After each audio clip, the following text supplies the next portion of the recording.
오늘 말씀을 다시 한번 27장 25절 다시 한번 읽어볼까요? 시작. 풀을 벤 후에는 새로움이 돋나니 산에서 꼴을 거둘 것이니라. 이것은 앞절에서 24절에서 재물의 유한성을 밝힌 데 이어서 본절에서는 그와 반대되는 거예요. 하나님의 창조 섭리에 따라 땅이 생명력을 영속적으로 유지시키고 있다는 사실을 상기시키고 있는 거예요. 하나님의 창조 섭리는 영속적인 거예요. 그러나 사람의 인위적인 것은 단편적인 겁니다. 한때 막 이렇게 했지만 그것이 영원히 가지 못한다는 거예요. 성남의 대장동 때문에 지금 난리 났죠. 정말 저도 이 들으면 화가 나요. 거기에 농사 짓던 사람들 땅값을 그냥 헐값에 매입을 해가지고 그들은 그걸 개발해서 엄청난 이득을 취했잖아요. 그러니까 5천만 원 투자한 사람에게 500억을 준다는 게 말이 돼요? 500억? 그것은 뭐냐면 10,000원을 투자한 사람이 1억을 받은 것 같은 거예요. 여러분 은행에다 10,000원 넣고 그 다음 달에 그 다음 해에 저 1억을 받을 수 있어요? 10,000원 넣고서? 이게 말도 안 되는 일이라는 거예요. 그러니까 이번에 다 드러나야 돼요. 그리고 국고로 다 환수시키고, 제가 볼 때는 그 땅을 강제로 매각당했던 사람들한테 그걸 좀 보상해 줬으면 좋겠어요. 얼마나 한이 맺히겠어요. 옆에 땅들은 그냥 몇 천만 원씩 가는데 자기 땅들은 몇만 원씩에 팔아버리고, 물론 몇십만 원 팔았겠지만 그 얼마나 한이 맺히겠어요. 조상 대대로 물려왔던 거 강제로다가. 이재명 씨가 대통령 되면 독재할 사람이에요. 강제로 다 매각시켜버리고. 왜 그렇게 했는가 저도 심정은 가죠. 대통령 나오려면요, 여러분 대통령 선거하려면 돈이 얼마 드는지 아세요? 최하 5천억에서 1조를 들어요. 여러분 각 지역마다 선거 이게 한 사람도 있잖아요. 이거 모집해서 이거 막 그냥 운동하잖아요. 막 치어리더처럼 막 그냥 이거 카드 들고서는 누구 1번 찍어달라 그러고 그 매일 출근길에서 하고 퇴근길에서 하고 로터리에서 하고, 그게 각 지역마다 각 시마다 100명씩 보통 평균 사람을 고용한대요. 우리 교인들 중에서도 그거 하시는 분도 있어요. 그냥 자기가 원하든 원하지 않든 돈 벌기 때문에 민주당에 가서 하고 또 국민의힘에 가서 하고 막 나 돈만 벌면 됐지 이런 분들이 많이 있어요. 근데 각 시마다 100명씩 따지고, 또 서울 같은 경우 부산 같은 경우는 100명 가지고 되지도 않잖아요. 동마다 그렇게 하잖아요. 그거를 계산을 했더라고요. 계산을 했더니 최하가 5천억에서 1조가 들어요. 대통령 한번 출마하는데. 그러니까 돈을 마련해야 되잖아요. 돈 없이는 못하는 거예요. 왜? 제가 예를 들어서 군수 나온다 하면 저를 홍보할 수 있는 사람들이 뛰어다녀야 될 거 아니에요. 그럼 그 사람들 기름값도 주고 밥값도 줘야고 또 하루 품삯도 줘야지. 제가 그냥 출마한다고 선포한다고 해서 누가 알아요? 다니면서 이민수 목사님이 군수로 출마하게 됩니다라고 가서 선전할 수 있는 사람이 있어야지. 그러니까는 5천억에서 1조가 들어가야 되니까 돈을 부정할 수밖에 없는 거예요. 부정할 수밖에. 그러니까는 그렇게 해서 돈을 모아서 대통령 되려고 하고 이렇게 하지만 이게 일장춘몽이요. 다 이런 거 다 대통령 선거 전에 다 이거 터트리는 거예요. 이거 다 그 사람을 대통령 되면 안 되겠다고 한 사람들이 터트린 거야. 그러니까 이 재물을 불이한 방법으로 그렇게 모으려고 하면 일장춘몽된다. 정말 우리는 정말 땀을 흘리며, 하나님의 법칙은 그거죠. 땀을 흘리며 일을 하는 거예요. 땀을 흘리며 일을 하는 겁니다. 그래서 땀을 흘리면 건강하죠. 땀 흘리면 건강해요. 왜? 노폐물들이 나오게 하나님께서 시스템을 그렇게 만들었어. 근데 요즘은 땀을 흘려서 일하는 게 별로 없어. 그러니까는 땀을 어떻게 흘리냐? 헬스장 가서 흘리고, 또 찜질방 가서 흘리고, 또 걸어다니면서 흘리고, 이러면서 땀을 흘리지 일하면서 땀을 흘리지 않아. 물론 그렇게 해도 땀을 흘리면 좀 건강한데 하나님이 원하시는 것은 너희가 땀을 흘리며 일을 하며 살라는 거예요. 그렇게 우리에게 만드셨어요. 그래서 우리가 돈의 재물은 이게 잡힌 것 같아도 일장춘몽이 될 수 있다는 거예요. 지금 중국의 그 헝다라는 그 부동산 그룹이 뭐 500조 이상이 되더라고. 500조 이상이 부도가 나면 세계가 휘청거린대요. 세계가 500조 이상이 부도가 나는 거예요. 보통 재벌이라 하면 1조 이상을 재벌이라 그래요. 근데 500조 이상 되는 사람이 부도가 나게 생긴 거예요. 500조 이상. 그 이자를 못 갚아서 그냥 계속 확장된 거예요. 확장. 그러다가 지금 그게 중국뿐만 아니라 다 세계 경제가 다 시청거리게 돼 있대요. 그 정도로 정말 이 잘못된 식으로 이렇게 돈을 벌거나 이렇게 되면 그것이 자신도 망하고 자기 주변 사람들도 망하게 하는 것을 볼 수가 있습니다. 그래서 저자는 자연을 통해서 나타난 하나님의 섭리를 깨달은 거예요. 자연을 통해서. 이 풀은요, 아무리 베도 또 나는 거 아시죠? 또 나는 거 아시죠? 여러분, 곡식과 자연 풀의 차이가 있어요. 잡초와 차이가 있어요. 곡식은 한번 뽑으면 곡식은 그 밭에서 없어져. 콩밭에 가서 콩밭에 싹을 다 뽑아 보세요. 그러면 콩은 없어요. 근데 풀은 뽑아 보세요. 그러면 한 몇 달 후에 가면 풀이 없어요. 그 밭이? 풀은 또 나와 있어요. 콩밭에 콩 싹을 다 뽑아오고 나서 몇 달 후에 가면 콩이 또 나온 줄 아세요? 콩은 또 안 나와요. 근데 잡초는 아무리 뽑아도 베도 또 나와. 하나님의 시스템이야 그게. 아무리 잘라도 몇 달 후에 가보면 또 가득 차 있어. 그래서 또 자르고. 그래서 이 하나님의 섭리 속에서 이 짐승들이 먹고 살게 된 거야. 풀을 뜯어 먹어도 또 다시 다른 데 가서 뜯어 먹고 오면 또 났거든. 그래서 목장들은요 엄청 크잖아요. 그래서 A 목장, B 목장에서 이 애국에는요 보통 뭐 몇만 병씩 이렇게 막 이렇게 쳐놨어요. 그리고 A 목장에서 풀을 다 뜯어 먹은 것 같으면 B 목장으로 옮겨. 그 B 목장에 문을 열어놓으면 굴로 다 들어가. 이 개가 또 다 몰잖아요. 몰아서 굴로 들어가면 문을 잠가놔.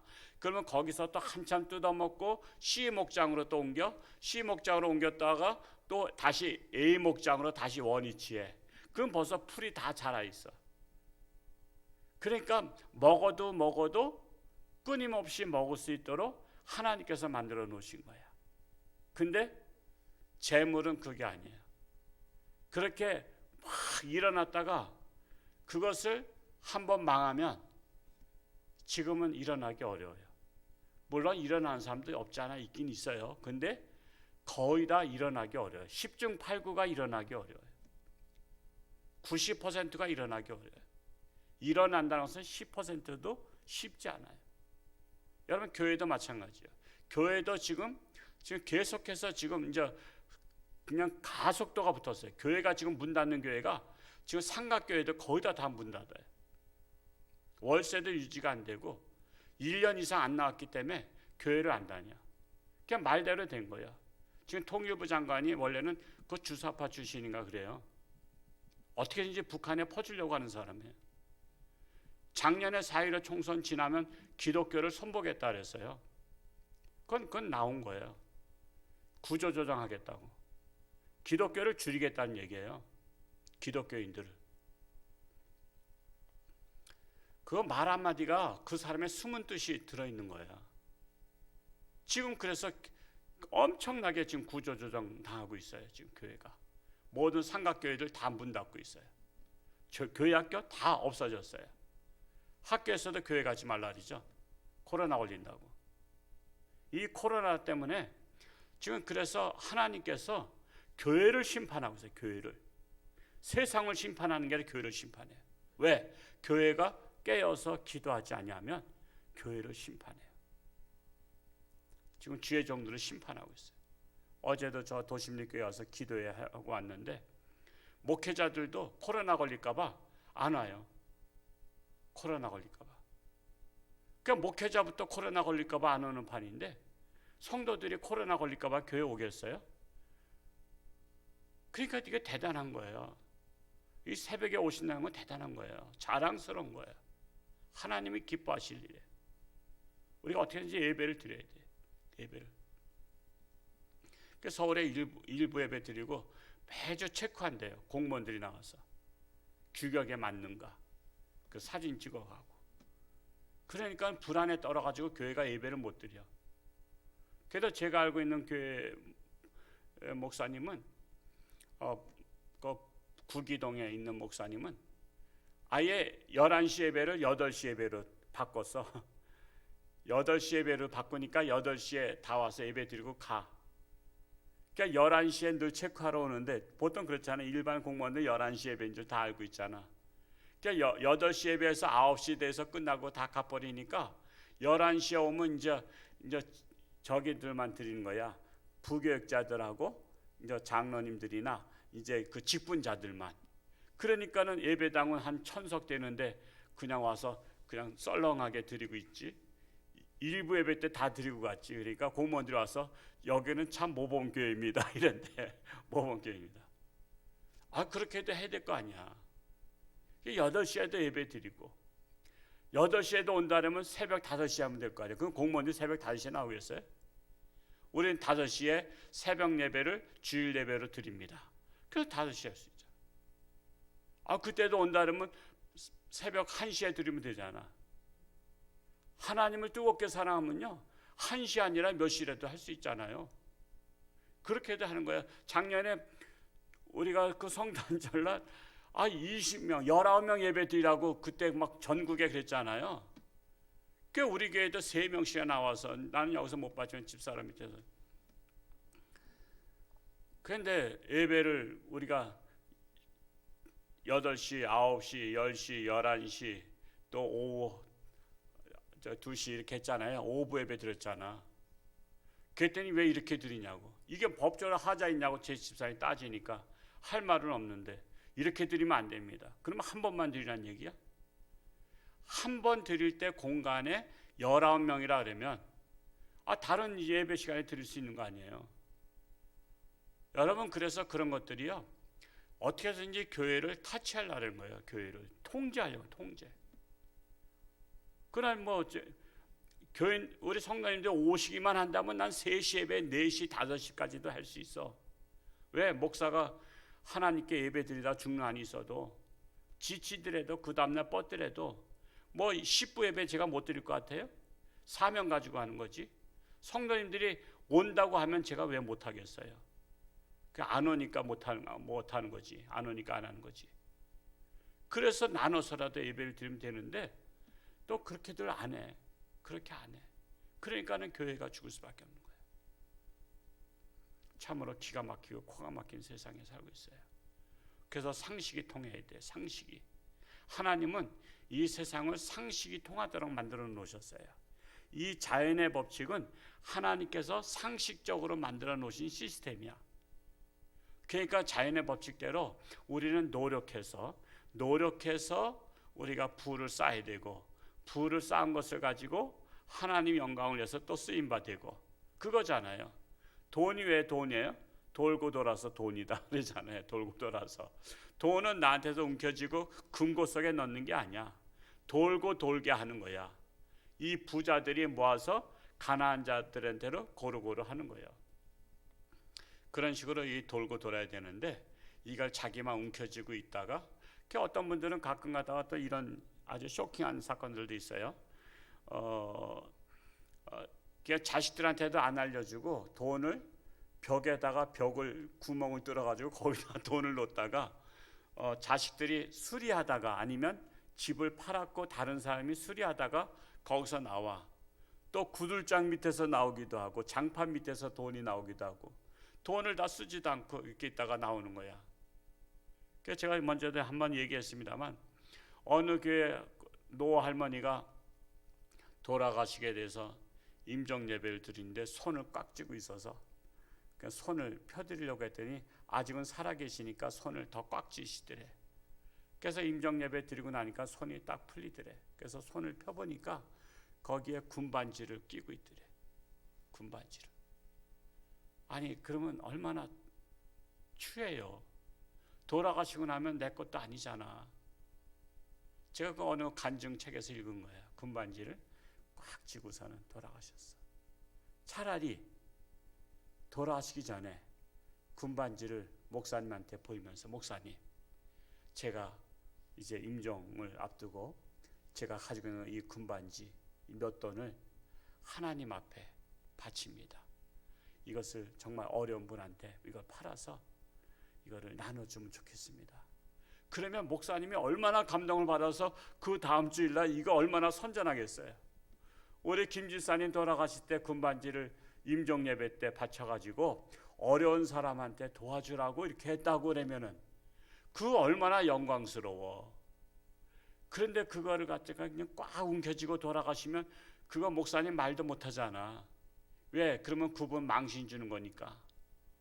그래서 정말 우리는 죽을 때 아름다운 죽음, 정말 남들한테 귀감이 되는 죽음, 그런 죽음을 우리가 준비해야 돼. 미리미리 해야지 그때 가서는 당황해가지고 갑자기 쓰러지고 그러면 당황해서 그런 생각도 못해. 그러니까 미리미리 정리해 놓으라고. 내가 죽을 때 어떻게 죽을 것인가, 정말 어떻게 아름답게 멋있게 내가 하나님 앞에 영광 돌리고 모든 사람한테 귀감이 되는 죽음을 죽을 것인가, 이런 것들은 미리미리 생각하세요. 묵상하다 보면 떠오를 거 아니야. 그러면 그걸 다 적어놔. 나는 죽을 때 이렇게 해야 되겠다. 밭은 노는 아파트는 어떻게 정리하고, 내가 우리 자녀들한테는 어느 정도 먹고 살긴 해주고, 나머지는 내가 또 하나님 앞에 영광을 돌릴 수 있도록 또 이렇게 할 수 있도록. 그래야 교회장으로 예배를 드려도 귀감이 되지. 교회장으로. 그래서 우리가 이 땅에 살아가면서 하나님께서 어제 말씀 24절에는 재물에다가 그렇게 영원히 있지 못한다는 것, 그러나 하나님께서 심으신 풀은 잘라도 영원히 있다라는 것을 말씀드리고 있어요. 그래서 상식이 통하는 세상이 되어야 된다. 상식이 통하는 세상. 요즘엔 정말 열받을 일이 많잖아요.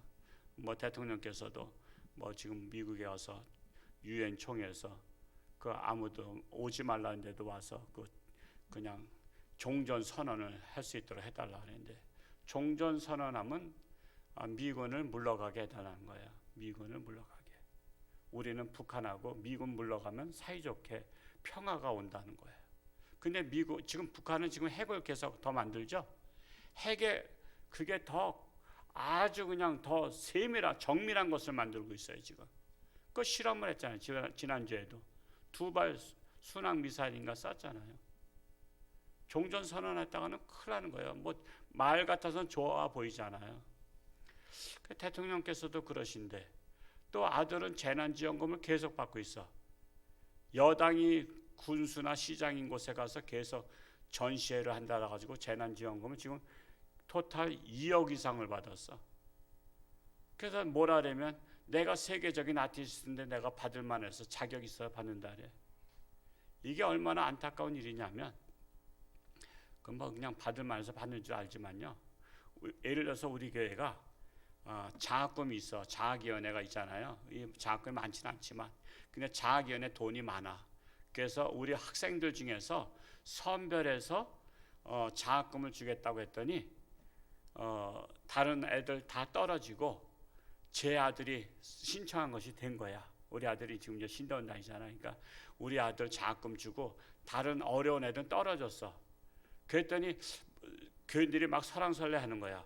어떻게 목사님 아들만 붙고 다른 애들 다 떨어졌냐 했더니, 내가 그래도 우리 교회에서 제일 모범적인 청년인데 내가 받을 만하니까 받았지. 이러면 말이 돼요? 그래서 이 교회에서 장학금을 줬는데 내 아들이 받았어. 근데 또 남성교회도 또 따로 또 장학금을 주겠다고 또 모집을 했더니 내 아들이 또 신청해서 남성교회에서 또 받았어. 여성교회에서 또 장학금을 준다니 여성교회도 또 신청해 또 받았어. 다른 애들은 여기 신청해도 떨어지고 다른 데 신청해 떨어져. 그러면 여러분, 내 아들이 우리 아들이 받을 만하니까 받았겠지. 난 또 그러고 내 아들은 또 내가 우리 교회에서 제일 모범 학생인데 내가 받는 게 당연한 거 아니냐고 말하고 그러면 여러분들이 인정해요? 이건 말도 안 되는 거잖아요. 제 아들은 그래서 대학원 신대원 갔을 때 한 번도 장학금을 저희가 신청 안 했어요. 또 몇몇 분들은 그래도 지금 신대원생이고 앞으로 주예종 되니까 물론 교회마다 장학금 주는 데가 많아요. 목회자 자녀. 근데 저는 거절했어요. 우리 아들은 안 받는 게 좋다. 우리 아들 안 받고 다른 애들 받는 게 좋다. 그래서 저희 신청을 안 했어요. 그건 상식이에요.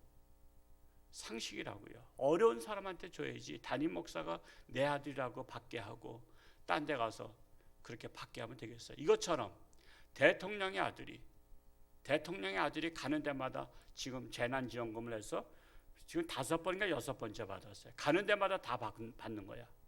다른 사람들은 다 떨어지는 거야. 이게 상식이 안 통하는 거야. 상식이. 그래서 우리는 이래서는 안 된다는 거예요. 이래서는 안 되는 거예요.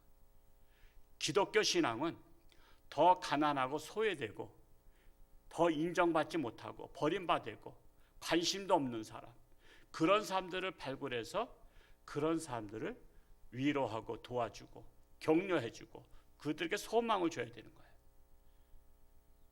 정말 이렇게 상식이 통하지 않는 이 나라의 대통령과 그 아들과 이런 것들을 볼 때 우리는 그렇게 하지 말자. 우리는 그렇게 하지 말자. 우리 교회는 그렇게 하지 말자. 어려운 사람들을 찾아서 도와주고 그들을 위로해주고 격려해주고 이러한 교회가 되자. 이게 바로 하나님의 뜻이다라는 사실입니다. 정말 우리 말씀대로 정말 하나님 저에게 재물을 주신 거 제가 어려운 사람들과 나누며 살겠습니다. 그리고 우리 교회가 늘 어려운 자들과 함께하는 교회가 되기를 소망하며 기도할 수 있기를 축복합니다. 기도하겠습니다. 사랑하는 아버지 하나님, 재물은 영원히 있지 못하나 풀을 벤 후에는 새로 움이 돋는다고 했습니다. 그래서 계속해서 꼴을 먹인다고 했습니다. 이게 바로 자연의 법칙, 하나님의 법칙이고 상식이 통하는 법칙입니다. 그러나 오늘날 상식이 통하지 않는 방법으로 재물을 모으지만 그 재물이 영원히 가지 못하고 자기와 나라를 망치는 일들이 얼마나 많은지 모릅니다. 참으로 가난한 자들의 그 가난을 미끼 삼아서 그들의 것을 빼앗고 법이라는 이름으로 그들의 것을 빼앗아서 피눈물을 흘리게 하지만 그것이 결코 도움이 되지 않는 것을 우리나라에서 여실히 보여주고 있습니다. 이러한 이때에 우리는 하나님의 말씀으로 이 땅에 상식이 통하는 나라가 되기를 간절히 소원합니다. 대통령과 장관들과 국회의원과 지도자들이 상식이 통하는 나라를 다스리기 원합니다. 그리하여 서민들의 아픔을 함께 나누며 그들을 감싸주며 그들의 고통을 위로하는 우리 지도자들이 되게 하여 주옵소서. 이 일에 있어서 우리 홍천주안교회가 앞장서기를 원합니다. 그리하여 하나님의 뜻이 무엇인가, 하나님의 뜻대로 이 나라를 이끌어갈 수 있도록 우리는 바른 길을 제시하는 홍천주안교회, 또한 홍천에 있는 교회들, 한국교회가 되게 하여 주옵소서. 지금 얼마 있으면 한국교회도 문을 닫을 처지에 있습니다. 교회가 교회 사명을 잃어버리면 하나님의 심판을 당할 수밖에 없습니다. 이럴 때일수록 정신을 차리고 깨어 근신하며 기도하는 홍천주안교회, 더 나아가 한국교회가 되게 하여 주옵소서. 오늘도 새벽을 깨우며 앞에 기도한 자마다 하나님 만나주시고 저들의 가정과 직장과 사업처를 축복하시며 하나님께서 함께하는 저들 되게 하여 주옵소서. 우리가 전도를 하고 있습니다. 참으로 뜨거운 마음으로 열정을 가지고 생명을 사랑하는 마음으로 우리가 온라인 전도에 동참하게 하시고 우리 모두가 하나님 앞에 잘했다 칭찬받는 홍천주안교회 모든 성도들 되게 하여 주옵소서. 예수님의 이름으로 축복하며 기도하옵나이다. 아멘.